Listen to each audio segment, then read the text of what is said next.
Boa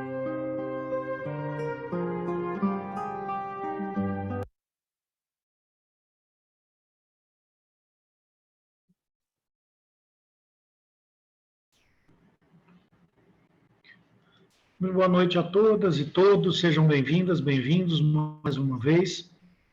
Estamos hoje reunidos para mais um encontro da nossa Semana Santa Orante. Agradeço a presença de todas e de todos vocês, agradeço mais uma vez a presença do Padre Adroaldo e vamos dar continuidade. Padre, passo a palavra a você, então, para que você possa passar os pontos da nossa oração para o dia de amanhã. Então, muito boa noite a todos vocês. Nós estamos neste percurso da Semana Santa, já quase às vésperas aí da celebração do Mistério Pascal. E estamos então, vivendo essa experiência, essa preparação mais próxima desse mistério central da nossa vida cristã, que é a paixão, morte e ressurreição de Jesus Cristo. Vamos, então, mais uma vez, invocar a presença e a força do Espírito. Em nome do Pai, do Filho e do Espírito Santo. Amém. Espírito Santo, que és no mistério de Deus o êxtase de amor do Pai e do Filho, faze-me participar desta suprema contemplação. Faze-me contemplar a Cristo do modo como o Pai o contempla, com complacência sem limites. Faze-me contemplar o Pai com um olhar de Jesus, numa disposição de absoluta adesão e de abandono total. Dá-me uma alma contemplativa, faminta da presença do Senhor e ávida de mergulhar na sua intimidade. Desenvolve-me o desejo de descobrir a Cristo, de penetrar nos segredos mais íntimos do seu coração. Aviva-me o gosto pelo deserto, pela solitude, onde o amor pode se afirmar e exprimir com ampla liberdade. Sustenta a perseverança de minha vida escondida com Cristo em Deus e faze-me saborear a felicidade de estar em profunda sintonia com Ele. Torna-me cada vez mais ávido de possuir pela contemplação o semblante divino e de ser possuído pelo olhar invisível do Senhor. Amém. Glória ao Pai, ao Filho e ao Espírito Santo, como era no princípio, agora e sempre. Amém. Vamos, então, nos mobilizar para a quarta-feira da Semana Santa. Eu dizia no primeiro dia que nos 4 primeiros dias da Semana Santa, segunda, terça, quarta e quinta, a liturgia nos coloca em meio a refeições. Primeiro dia, né, a refeição na casa dos 3 irmãos, Lázaro, Maria e Marta, e agora, nesses 3 dias, a participação na refeição, na última ceia com Jesus, né? E cada um desses dias traz um enfoque diferente da última ceia. Ontem, o texto era de São João, foi rezado hoje, né? De São João, onde ele dá um destaque à presença de Judas, a um confronto, né, um contraste entre a entrega de Jesus e a traição de Judas. Hoje, vamos seguir o texto de Mateus, e aqui também é interessante, Mateus traz mais alguns detalhes, mais alguns elementos que são importantes trazer à tona, porque tudo isso nos prepara para depois viver o mistério pascal. E com isso vamos percebendo como, de fato, a refeição e a mesa ocupa o centro da vida cristã. Ou seja, a essência, o núcleo da vida cristã não é doutrina, não é moral, não são as leis, não são os ritos, é a mesa. Uma mesa da inclusão, a mesa da memória de Jesus Cristo. É a mesa da festa, do encontro, da celebração, da partilha. A mesa enquanto ponto de chegada, ou seja, as pessoas trazem as suas vivências, suas experiências, celebram, fazem memória da pessoa de Jesus. E a mesa também é ponto de partida, porque a mesa ela é expansiva, ela devolve as pessoas para a vida, para que as pessoas prolonguem na vida aquilo que foi celebrado junto à mesa. Então, aqui nós estamos diante de algo que é essencial na vida cristã. E por isso que, de fato, a liturgia dessa Semana Santa enfatiza tanto a, a mesa, a refeição, a partilha, o encontro, né? E ali, então, juntos à mesa, né? Fazendo memória da vida, da paixão e da entrega de Jesus Cristo, os seguidoras de Jesus vão reforçando os seus laços, vão se alimentando da vida dele, de Jesus, né? E depois vão prolongando isso no seu cotidiano. Nesse sentido, o modo de orar privilegiado desses dias é o da contemplação, porque podemos insistir, eu sempre insisto nisso, que o seguimento de Jesus não é questão de ter razões claras, não é questão de ideias, é questão de sedução, de paixão, né, de afeto, de coração. Então, supõe um encontro com ele. E a contemplação é esse modo de orar privilegiado que mobiliza os afetos profundos, desperta uma sedução, uma atração pela pessoa de Jesus, pela proposta que ele faz. Então, nós não pensamos numa pessoa, né? Não refletimos uma pessoa, nós olhamos a pessoa, escutamos o que ela diz, observamos o que ela faz, e são os pontos da contemplação, né? Olhar, observar, escutar o que as pessoas dizem, no caso aqui a pessoa de Jesus Cristo, despertar os sentimentos mais profundos, porque a contemplação se trata de mobilização da imaginação, e a imaginação toca o mundo dos afetos, por isso que é o modo de orar privilegiado para este momento, né? Nós não podemos estar simplesmente nas celebrações ou na oração como alguém distante, né? Mas se trata de um envolvimento afetivo, de estar próximo, de participar das cenas, e aí sempre a contemplação vai ativando, despertando em nós um colóquio, uma conversa mais profunda, mais íntima com o Senhor. E a contemplação ela vai cristificando toda a nossa vida, né? O nosso corpo, nossa afetividade, a nossa mente, nossa imaginação, porque nós estamos diante de uma pessoa. E aqui está a essência da vida cristã, né? Nós somos seguidores de uma pessoa, né? O restante, né? Doutrina, estruturas, ritos, leis, normas, tudo isso são mediações, né? Mas a essência da vida cristã é a identificação com Jesus Cristo. E agora nós estamos enfatizando, e a liturgia enfatiza muito Jesus Cristo que proporciona a mesa. Ele que transitou por muitas mesas, sempre anunciou um pai que é festeiro, que organiza jantares. Ele mesmo foi mobilizando as pessoas a viverem a partilha. E, nesse momento, ao final, a hora da sua vida, mais uma vez, ele manifesta esse desejo, né, de celebrar com os seus mais íntimos a ceia pascal. Então, através da contemplação, usar a imaginação para compor este ambiente, essa sala da última ceia, né? E ali, então, olhando as pessoas, observando as reações, mas de maneira especial focar todos os sentidos na pessoa de Jesus. Então, com isso, vamos percebendo que há uma chamada espiritualidade da mesa, né? Essa comensalidade, né? Quer dizer, são os comensais, aqueles que compartilham, que participam dessa mesma mesa, e aí, então, vivendo um espírito de acolhida, de hospitalidade, de amizade, de compreensão. Esta é a mesa da inclusão, né? Onde o diferente tem o seu lugar, né? Não é a mesa que nivela, né? É essa mesa que acolhe a todos, né?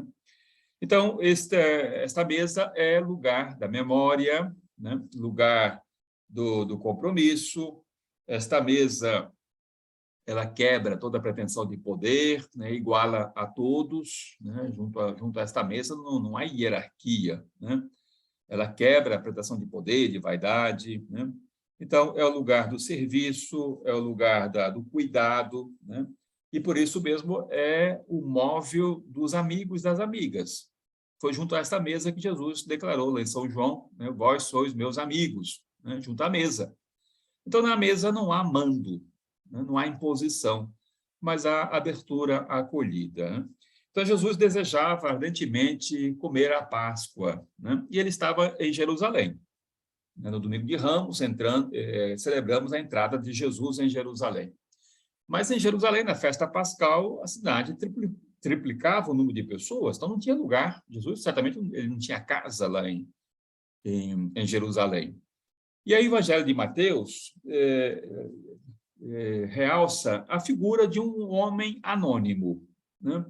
Muitas vezes nós lemos o texto de Mateus e passamos por cima, porque esse só uma breve citação de Jesus. Vão lá, porque os apóstolos perguntaram para Jesus, aonde você quer que celebremos a Páscoa?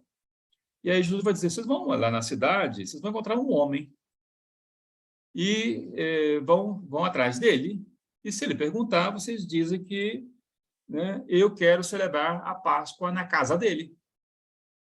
Né? E assim aconteceu. Então é interessante essa expressão, né? Eu quero celebrar a Páscoa na sua casa. Né?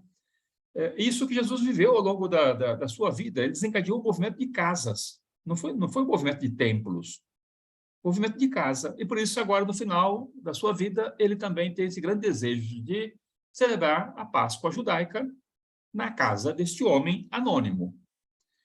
Ele não tem nome, claro, anônimo, não tem nome, quem que é, ninguém sabe, mas é interessante a atitude dele, né? Porque o texto de Mateus começa citando mais uma vez o Judas. O Judas está lá fora, já tinha saído, está lá fora pechinchando a vida de Jesus, né? O Judas diz lá para os sacerdotes, lá, os fariseus, o que vocês me dão para entregar Jesus? Ele estava leiloando a vida de Jesus. O que vocês me dão? E aí chegaram lá depois de tanta pechincha, chegaram lá a um consenso, 30 moedas. Enquanto que, né, Judas está colocando um preço na vida de Jesus, né, discutindo quanto pode valer esta vida, né? Mateus realça este homem anônimo que não pergunta quem é que vem celebrar, quem que vem fazer a Páscoa na sua casa, não coloca condições, não cobra aluguel, é um homem de pura gratuidade. Este é o verdadeiro seguidor de Jesus, é o servidor, que está na retaguarda, mas ele é eficaz. E ele abre a sua casa, né, para este grupo. Então, é alguém que tem uma atitude de hospitalidade, né, de acolhida. Então, esse confronto que Mateus apresenta, né, é muito duro. De um lado, um que é discípulo de Jesus, conviveu com ele vários anos, né, e está frustrado, e agora, né, vai lá negociar a vida de Jesus. Né? E, por outro lado, aquele que não era discípulo de Jesus, talvez nem conhecesse, mas é alguém que, de fato, se revela como discípulo, como servidor, né? É aquele que abre as portas, abre a sua casa. E aí, então, na sua casa aconteceu algo extraordinário, né? Ou seja, a última ceia. Na sua casa foi instituída a Eucaristia. Na sua casa, Jesus mudou o sentido da Páscoa judaica, agora é a Páscoa cristã. Ele, né, toma o pão e o vinho e agora muda o sentido. Ele é a Páscoa. Ele se doa, se entrega, mas nessa casa. Não foi no templo, não foi numa sinagoga, né? Não foi num lugar afastado, foi numa casa, na casa desse homem anônimo.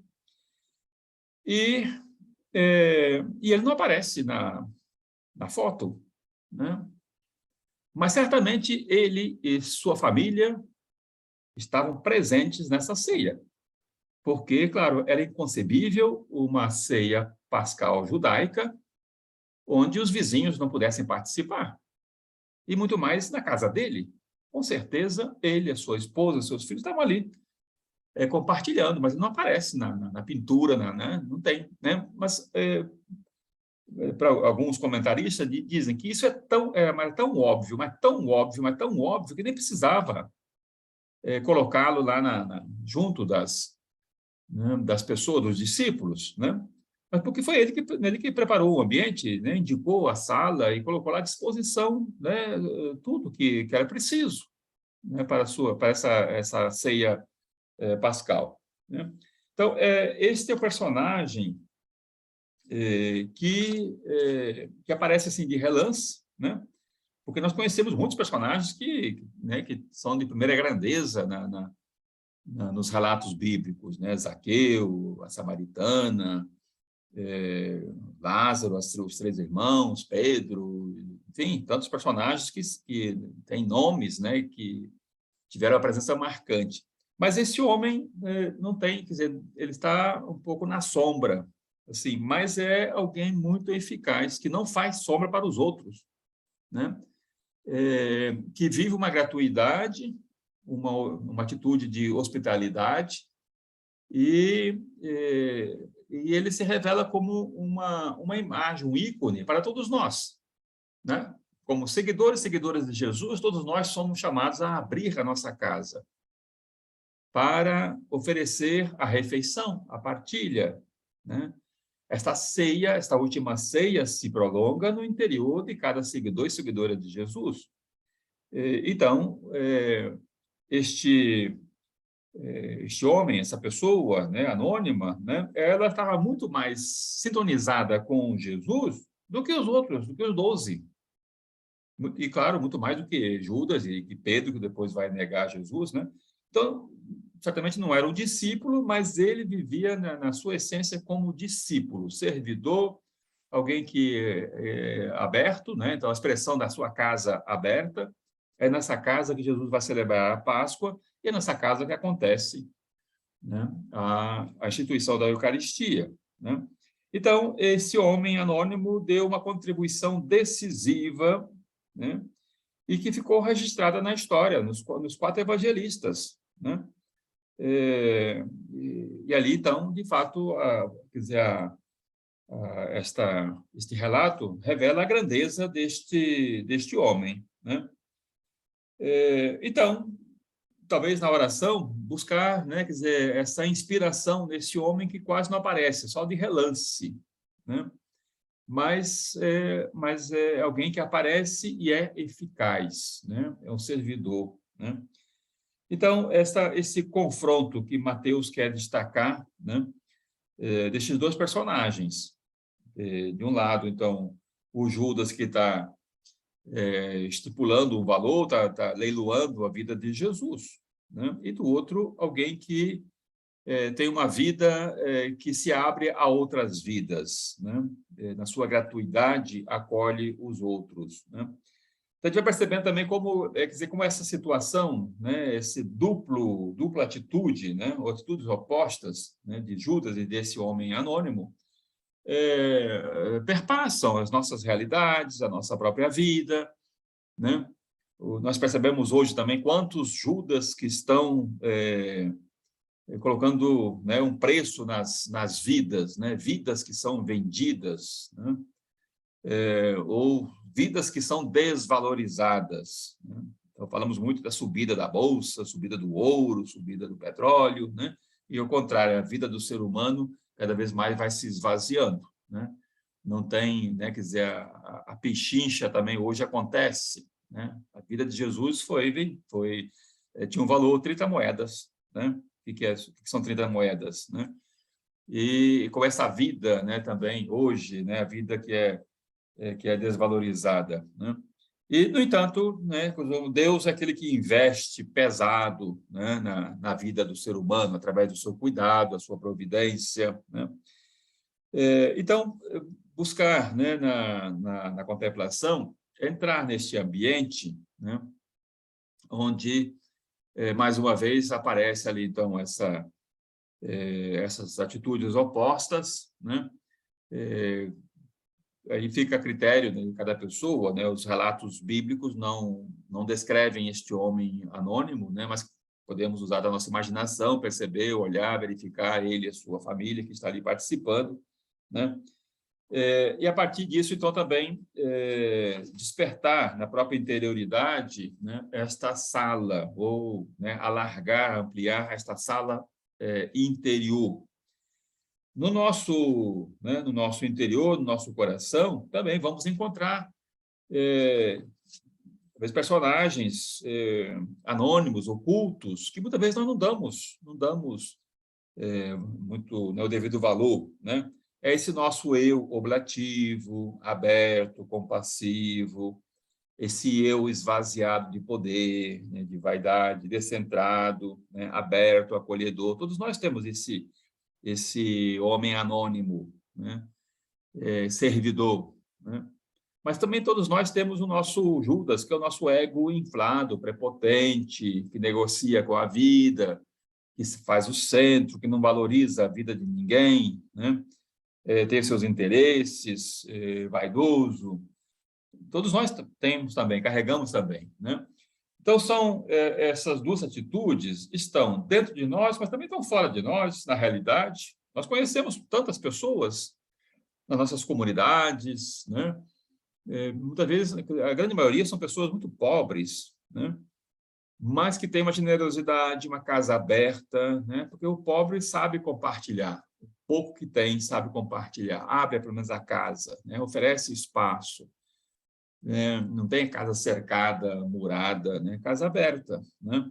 Então, nós conhecemos tantas pessoas simples que não têm nenhum poder, não ocupam nenhum cargo, mas são essas pessoas que são as verdadeiras discípulas de Jesus, porque se identificam com ele, né? Na simplicidade, na partilha, na comunhão, na sensibilidade, né?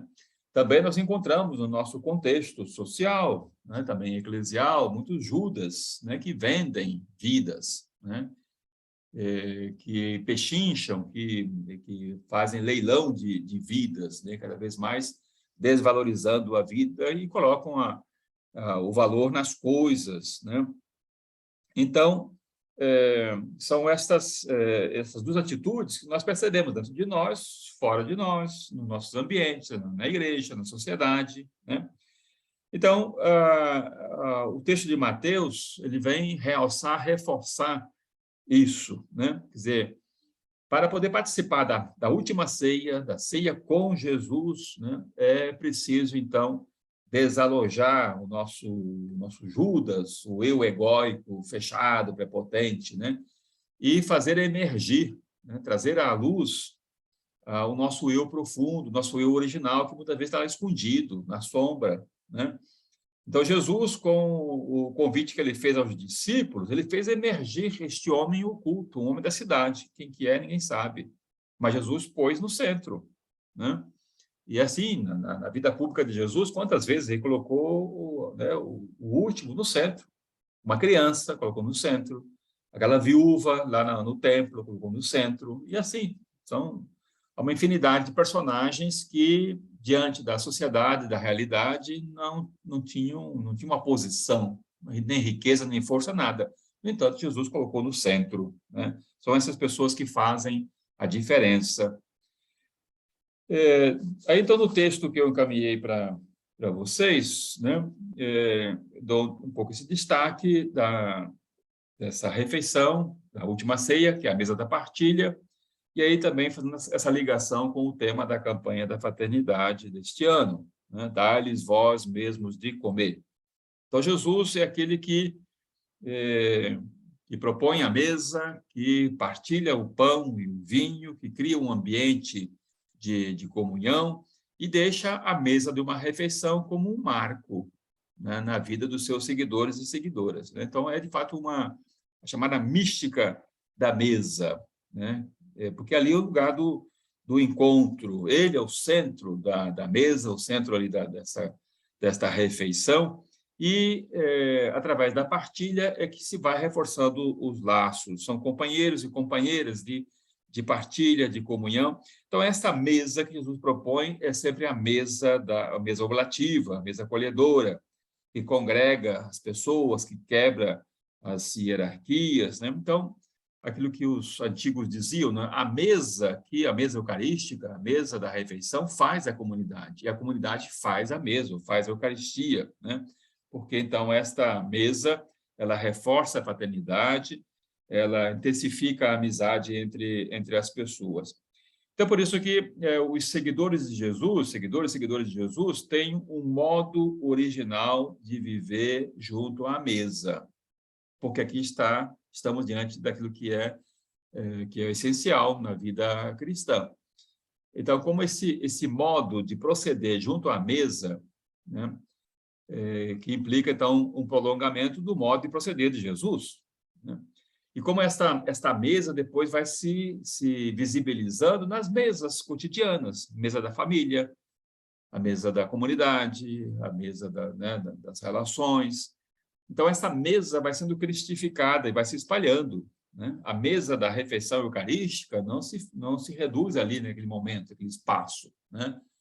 Ela desencadeia um movimento, né? Então, é o movimento de mesas, é o movimento do partir do pão, né? Os primitivos cristãos eram conhecidos como aqueles que partiam um pão, né?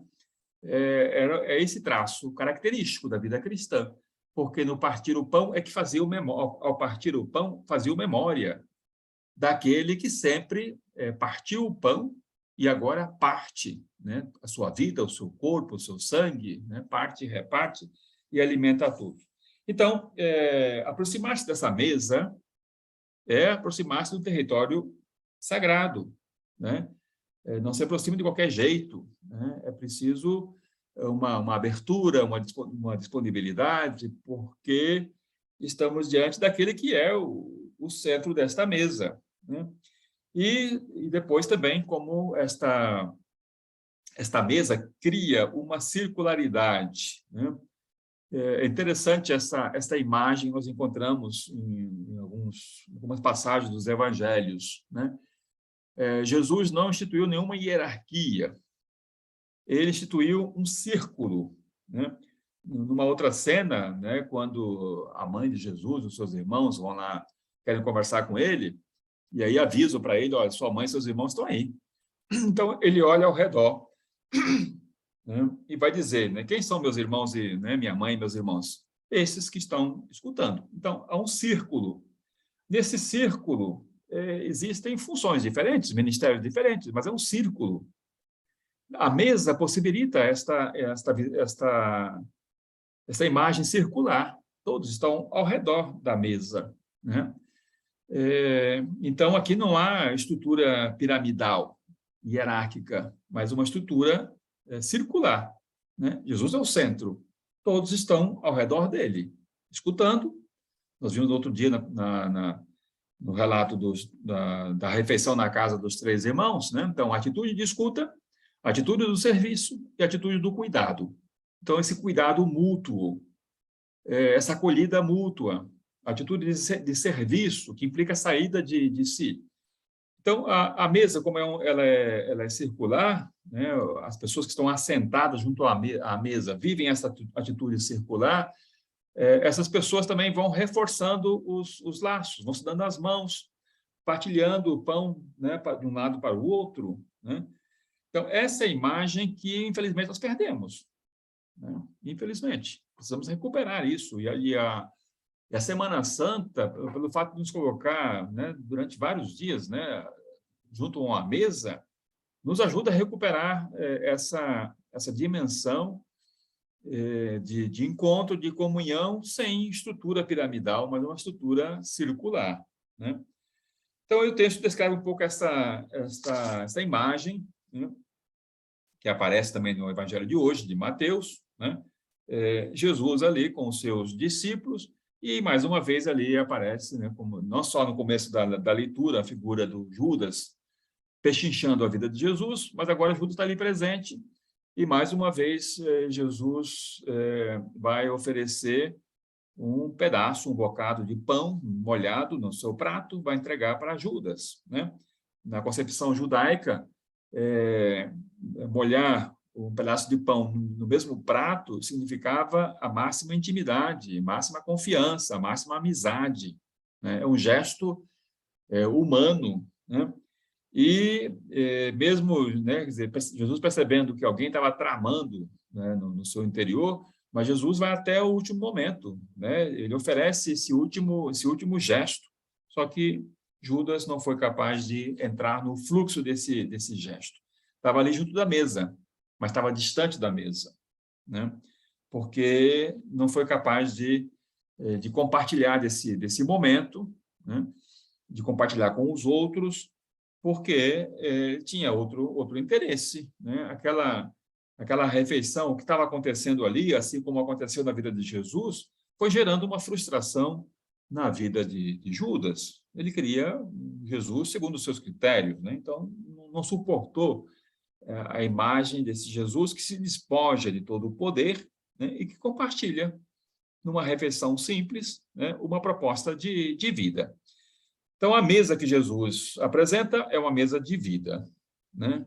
Judas vai atrás da mesa da morte, vai negociar a vida de Jesus. De fato, depois, essa mesa da morte o leva também à morte, né? O texto de Mateus 26, 14 e 25, então, esse texto que, né, estou aqui comentando, né? Quer dizer, então, amanhã, quarta-feira da Semana Santa, já vai nos mobilizando, nos preparando, vai nos colocando já nas vésperas, né, da celebração do Tríduo Pascal, né? Então, através da contemplação, desse modo de orar, criar essa atitude interior, né, de entrar, né, nesta casa deste homem anônimo, né, se fazer presente, olhando, escutando, observando as pessoas, compartilhando, sentindo ali o clima, né? Ao mesmo tempo, Jesus quis celebrar e encontra essa ocasião para celebrar, mas também, mais uma vez, aparece essa dimensão da traição, né? Então, o clima fica sempre aí meio dividido, né? Então, captar esse sentimento de Jesus, né? Queria, né? Vibrava, queria, né? Ele conviveu, né, vários anos com seus discípulos, né? Desejava, né, ardentemente este momento. No entanto, ele encontra também essas resistências, né? Então, mergulhar nesta sala, ou estar nessa sala, né, com Jesus, com as pessoas ali, e depois, na sua própria oração, vai trazendo também a sua mesa diária, cotidiana, a mesa da refeição na sua família, né? Uma coisa que eu sempre insisto, né? A gente vai percebendo que, infelizmente, a mesa familiar cada vez mais está perdendo o seu lugar, né? As pessoas não se encontram mais, nem na família, né, para fazer uma refeição. Cada um está, né, diante de um aparelho, de uma coisa. Então, o que constitui a família, constitui a comunidade cristã é a mesa, né? Quando a mesa é afastada ou é profanada, então também os vínculos vão se quebrando e cada pessoa vai se fechando, né, nela mesma, né? Então, também trazer um pouco isso. Como prolongar a mesa da última ceia na mesa cotidiana da família, né, das relações, da comunidade, né? Então, agora à noite, antes de dormir, então leia esse texto, já para criar um pouco essa disposição interior, preparar-se, mobilizar-se amanhã, né, para viver, então, esse momento da última ceia de Jesus, e com isso criando toda uma mobilização, uma predisposição para depois participar com mais intensidade do mistério pascal. Então, termino com uma bênção. O Senhor esteja convosco, Ele está no meio de nós. Abençoa-nos o Deus todo misericordioso, que é Pai, Filho e Espírito Santo. Amém. Uma boa noite para vocês e uma boa oração, se Deus quiser. Amanhã também nos encontraremos aqui nesse mesmo horário.